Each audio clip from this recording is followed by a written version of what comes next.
कि एक छोटी सी झोपड़ी जहाँ गरीबी की दीवारें तो ऊंची थीं, पर प्यार की छत बहुत मजबूत थी। आज नरेन का जन्मदिन था। सुबह की पहली किरण के साथ ही कमला रसोई में व्यस्त थी। उसके पास देने के लिए कोई कीमती तोहफा नहीं था, पर उसके पास ममता और समर्पण का वो सागर था जो दुनिया की हर दौलत से कीमती है। जन्मदिन की बहुत बहुत शुभकामनाएं। आज के इस खास दिन पर तुमसे बस एक ही वादा चाहिए, तुम सारी जिंदगी बस ऐसे ही मेरे साथ रहना। नरेन ने अपनी थकी हुई आंखों से कमला की ओर देखा। अरे, तुम्हारे बिना मेरा और है ही कौन। तुम्हारी सेवा और साथ ने ही तो मुझे जिंदा रखा हुआ है। मैं तुम्हारे पास नहीं रहूंगा तो और किसके पास रहूंगा। मैं जानती हूँ तुम मुझसे कितना प्यार करते हो, ये कहने की जरूरत नहीं है। देखो, बड़ी मेहनत से तुम्हारे लिए खीर बनाई है, इसे खाओ और बताओ कैसी बनी है।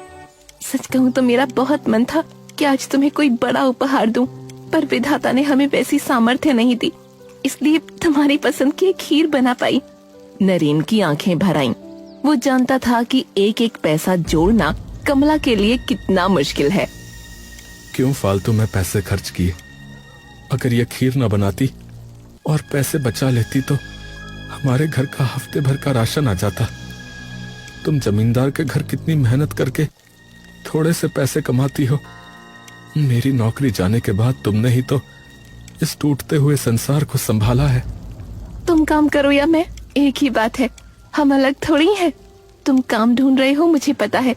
जिस दिन तुम्हें कोई अच्छा काम मिल जाएगा, मैं ये मेहनत का काम छोड़ दूंगी, तब हम मिलकर लड़ेंगे। सच कहूं, जब तुम्हें दूसरों के घरों में बर्तन मांजते या झाड़ू लगाते हुए देखता हूं तो मेरा सीना फट जाता है। पर क्या करूं, जहां मैं काम करता था उस मालिक ने मुझ पर चोरी का झूठा इल्जाम लगाकर बाहर निकाल दिया। ईमानदारी का फल ऐसा मिलेगा कभी सोचा न था। तुम इतना मत सोचो, सच को कोई दबा नहीं सकता। एक ना एक दिन तुम्हें काम जरूर मिलेगा। अच्छा, अब छोड़ो ये सब, जल्दी से एक खीर खाओ और मुझे काम पर भी निकलना है। पहले ही बहुत देर हो चुकी है, पता नहीं आज मालकिन क्या क्या सुनाएगी, पर जो भी कहे मुझे बुरा नहीं लगेगा। मेरा बस एक ही अरमान था कि तुम्हारे जन्मदिन पर तुम्हें अपने पास बिठाकर खीर खिलाऊं, वो पूरा हो गया। नरेन ने एक चम्मच खीर मुंह में डाली। स्वाद से ज्यादा उसमें कमला का त्याग घुला हुआ था। तुम जैसी जीवन संगिनी पाना वाकई नसीब की बात है। हमारे घर में अभाव है, गरीबी है, पर प्यार की कोई कमी नहीं है ना। मैं बस यही चाहता हूं कि जब तक हम जिए ऐसे ही हंसते मुस्कुराते साथ रहें। हाँ, तुमने एकदम सही कहा। भले ही पेट आधा भरा हो, पर मन भरा रहना चाहिए। हमारे बीच का ये प्यार कभी कम ना हो, बस यही दुआ है। सूरज अब ऊपर चढ़ाया था। कमला ने अपना आंचल ठीक किया और काम पर जाने के लिए तैयार हुई। अच्छा, अब तुम काम पर जाओ। जमींदार की पत्नी बहुत गुस्सैल है, कहीं ज्यादा बातें न सुना दे। ठीक है, मैं चलती हूँ। तुम आराम से पूरी खीर खत्म करना। मैं जब शाम को लौटूंगी तब तुमसे पूछूंगी कि स्वाद कैसा था। कमला तेज कदमों से पगडंडी की ओर निकल गई और नरेन उसे तब तक देखता रहा जब तक वो ओझल नहीं हो गई। झोपड़ी छोटी थी, पर उस पल वो किसी महल से कम नहीं लग रही थी।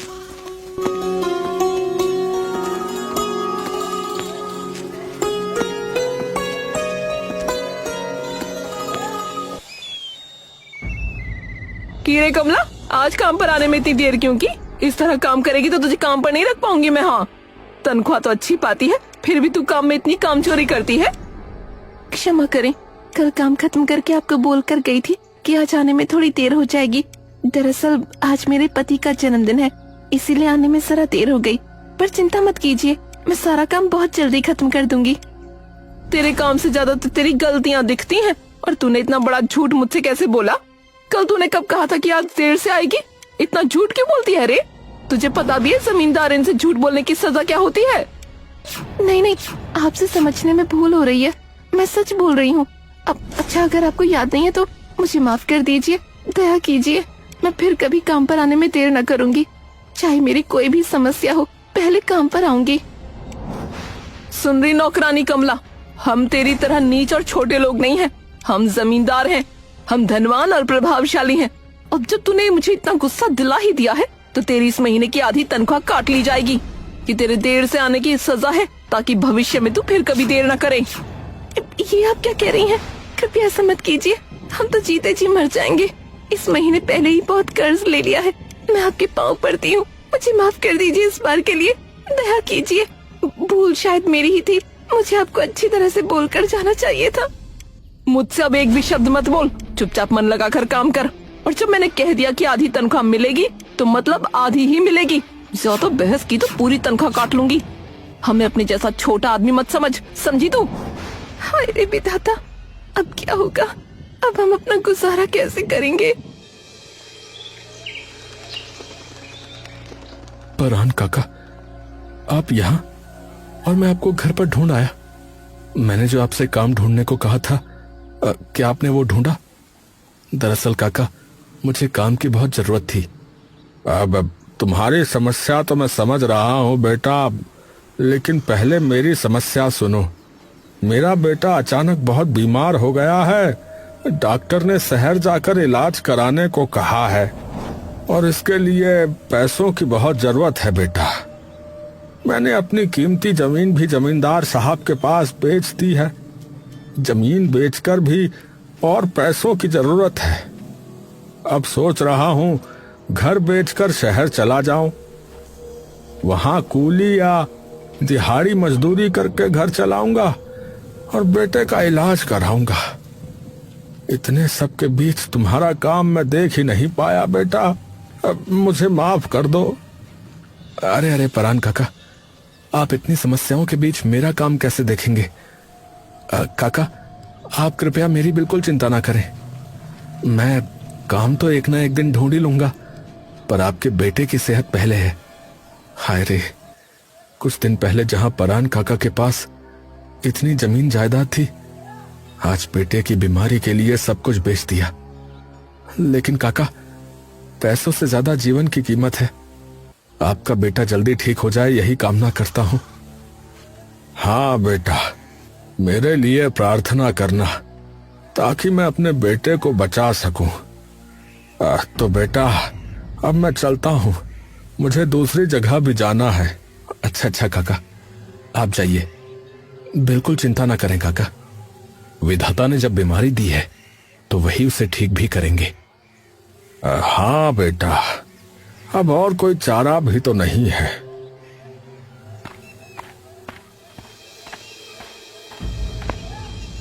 अच्छा सुनो ना, एक बात कहूँ, बहुत दिनों से सोच रही थी, वो जो हमारे घर में काम करने वाली कमला है ना, उसका पति क्या हर महीने तुम्हें ठीक से लगान देता है? हाँ, देता तो है। क्यों, क्या हुआ बताओ? क्या तुम्हें उसके घर की जमीन चाहिए? अगर चाहिए तो बस एक बार कहो, किसी भी कीमत पर वो जमीन तुम्हारी होगी। चाहिए मतलब 100 बार चाहिए। पता है वो कमला सुबह मुझे कितनी बड़ी बात कह गई। सुबह काम पर आने में देर हुई तो मुझे घुमा फिरा कर झूठा कह दिया। जब तक तुम उसका घर नहीं छीन लेते मुझे चैन नहीं आएगा, समझे? चैन नहीं है। भाग्यवान, अब थोड़ा दिमाग ठंडा करो। तुम्हें पहले ही बता देता हूँ, कुछ ही दिनों में उसका घर छीनकर तुम्हारे हाथ में सौंप दूंगा। अभी करने में क्या समस्या है? अभी क्यों नहीं कर रहे हो? समस्या है भाग्यवान, समस्या है। मुझे पहले कुछ काम करने होंगे। उसके नाम के जाली कागजात बनाकर उसे घर से बेघर करना होगा कि मेरी भाग्यवान से मुंह लगा के बात करे और ऊपर से झूठा कहे। ठीक है, तुम्हारी बात मानकर मैं अपना दिमाग ठंडा करती हूँ अब, लेकिन बहुत जल्दी सब कुछ करना। उसे दिखा दूंगी कि जमींदारन क्या चीज होती है और तुम जैसे छोटे लोगों के साथ जमींदारन क्या कर सकती है। सिर्फ जमीन छीन कर नहीं रुकूंगा गिन्नी, उन्हें गांव से भी निकाल दूंगा। बस तुम कुछ दिन और इंतजार करो।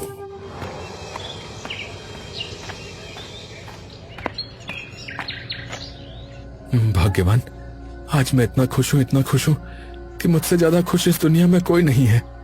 मैंने जमींदार को महीने का लगान दे दिया है भाग्यवान। मैं भी बहुत खुश हूँ कि तुमने लगान समय पर दे दिया। अच्छा सुनो ना, मुझे काम पर जाने में देर हो रही है, मैं अब काम पर जाती हूँ। अरे अरे, ये तुमने क्या कह दिया भाग्यवान? ये तुमने क्या कह दिया? तुम काम पर जाओगी? मतलब अब तुम काम पर नहीं जाओगी? ऐसा करने से कैसे चलेगा? काम नहीं करेंगे तो घर कैसे चलेगा बताओ? जानते ही हो बाजार का जो खर्च है उसे कौन संभालेगा ना। गिन्नी, इतने दिन काम किया तो किया, अब से काम का नाम भी तुम अपने मुंह से नहीं लोगी। तुम्हें मैं काम पर नहीं जाने दूंगा, मतलब नहीं जाने दूंगा। हो सकता है तो मैं शहर जाके काम करूंगा। तुम मुझे छोड़कर शहर चले गए तो मैं कैसे रहूंगी बताओ? जहाँ जाओगे मुझे भी साथ लेकर जाओगे, समझे तुम? अरे इस घर से जल्दी बाहर निकला, तेरे साथ आज मेरा समझौता होगा। जल्दी बाहर निकला बोल रहा हूँ। अरे ऐसे मुझे कौन बुला रहा है?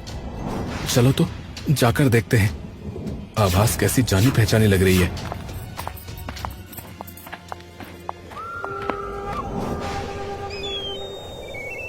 अरे जमींदार साहब, आप स्वयं मेरे घर में? अरे मेरी क्या किस्मत, आपको कहाँ बैठने को कहूँ जमींदार साहब? तेरे घर में मैं बैठने नहीं आया हूँ, तेरे साथ समझौता करने आया हूँ, समझा? तेरा 1 साल का लगान बाकी है, जल्दी लगान के पूरे पैसे दे, अभी इसी क्षण। अगर नहीं दिए तो अभी तेरे साथ ऐसा कुछ होगा जिसकी तूने कल्पना भी नहीं की होगी। ये क्या कह रहे हैं आप जमींदार साहब? मेरे पति और मैं दोनों मिलकर आपको हर महीने लगान दे आते हैं। पिछले महीने भी तो आपको लगान दे आए, हमने फिर कहाँ लगान बाकी रखा बताइए?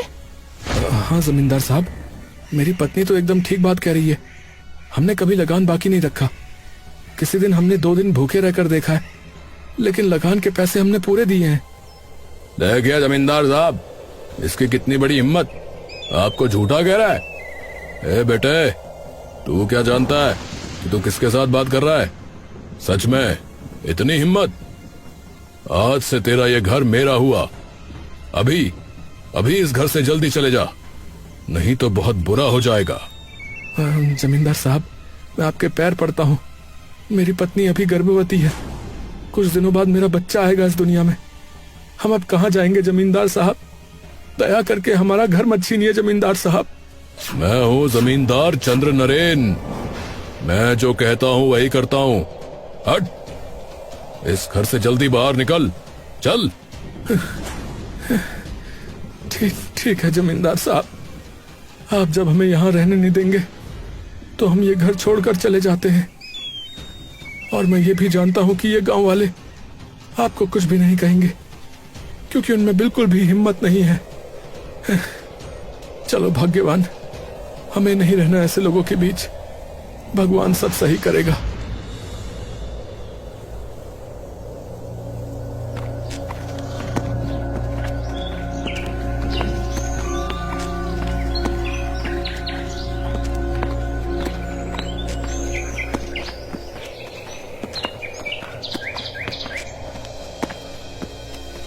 चलते चलते हम अपना गांव पार करके कहाँ आ गए बताओ? इस जगह को देखकर लगता है कि यहाँ लोग बहुत कम आते हैं। जानते हो, मुझे इतनी भूख लगी है, इतनी भूख लगी है कि तुम्हें क्या बताऊं। तुम्हें भूख लगी है तो मुझे किसी भी तरह तुम्हारे लिए खाना लाना ही होगा, वरना हमारे बच्चे को भी कुछ नुकसान पहुंच सकता है। तुम यहाँ थोड़ी देर बैठो, मैं बस्ती में वापस जाकर देखता हूँ कुछ खाना मिलता है या नहीं। अगर मुझे आने में थोड़ी देर हो जाए तो तुम बिल्कुल भी चिंता मत करना, मैं आ जाऊंगा, खाना लेकर ही आऊंगा। मैं खाने के लिए तुम्हें कभी जोर नहीं करती, लेकिन हमारे बच्चे के लिए तो मुझे खाना ही होगा, इसलिए मैं तुम्हें खाना लाने के लिए इतना जोर दे रही हूँ। हाँ मैं जानता हूँ। तो ठीक है, मैं चलता हूँ, तुम यहीं आराम करो। अच्छा जी ठीक है, लेकिन तुम सावधानी से जाना।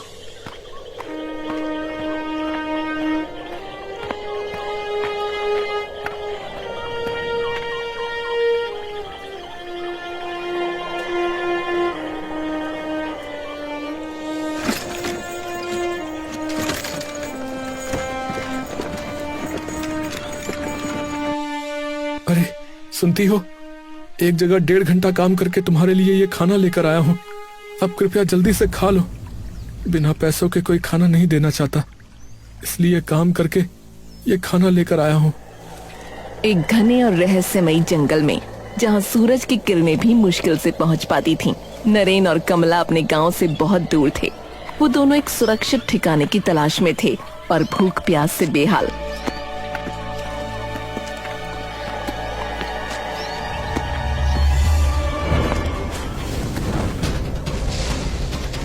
नरेन देखो, ऊपर से कुछ चमकती हुई चीज नीचे झाड़ियों में गिरी है। हाँ कमला, मैंने भी देखा। चलो देखते हैं क्या है।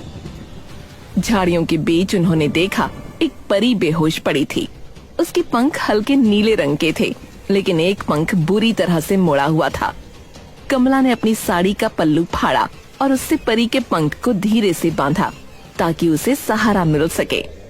कमला, मैं 1.5 घंटे की कड़ी मेहनत के बाद तुम्हारे लिए जो खाना लेकर आया था, वो अभी इस घायल परी को दे देते हैं। इस खाने की हमसे ज्यादा जरूरत अभी इसको है। नरेन ने वो खाना धीरे से परी के सामने रख दिया। थोड़ी देर में परी को होश आ गया।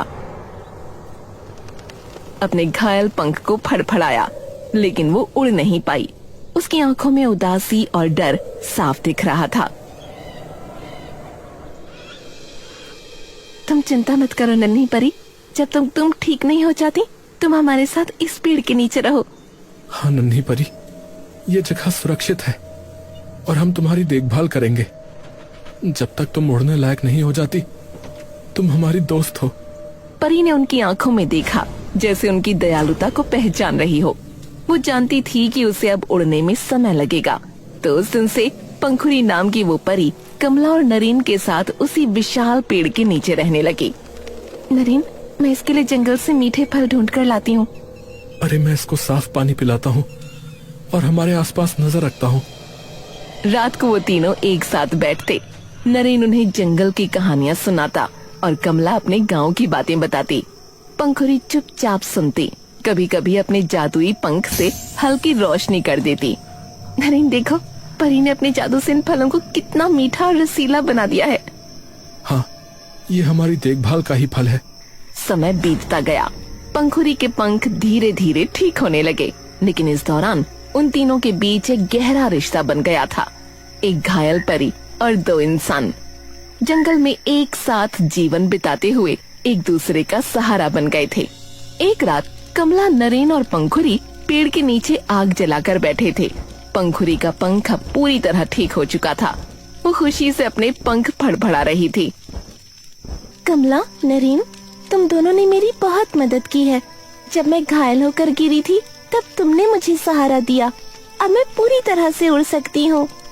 हमें बहुत खुशी है कि तुम ठीक हो गई पंखुरी, लेकिन अब तुम हमें छोड़कर चली जाओगी। हाँ पंखुरी, तुम्हारे बिना ये जंगल खाली खाली लगेगा। मैं तुम्हें छोड़कर नहीं जाऊंगी, लेकिन अब समय आ गया है कि तुम दोनों अपने घर लौट जाओ। तुम लोगों ने मेरे लिए बहुत कष्ट सहे हैं। पंखुरी ने अपने जादुई पंखों से एक छोटी सी जादुई शीशी निकाली, जिसमें नीले रंग का पानी चमक रहा था। ये सत्य का जादुई जल है। कमला, नरेन, इसे अपने पास रखो। जब तुम अपने गांव जाओगे, तो इस जल की तुम्हें बहुत जरूरत पड़ेगी। इस जल से क्या होगा पंखुरी? अगर तुम इसे किसी के ऊपर छिड़कोगे, तो वो केवल सच बोलेगा। इससे तुम अपने अत्याचारी जमींदार का सच सबके सामने ला सकते हो। पंखुरी ने अपनी जादुई शक्ति से बहुत सारा सोना, हीरे और चांदी भी उन्हें उपहार में दिए। अब तुम दोनों घर लौट जाओ, और हाँ, अपने गांव जाकर उस अत्याचारी जमींदार पर ये जल जरूर छिड़कना। नरेन और कमला गांव लौटे।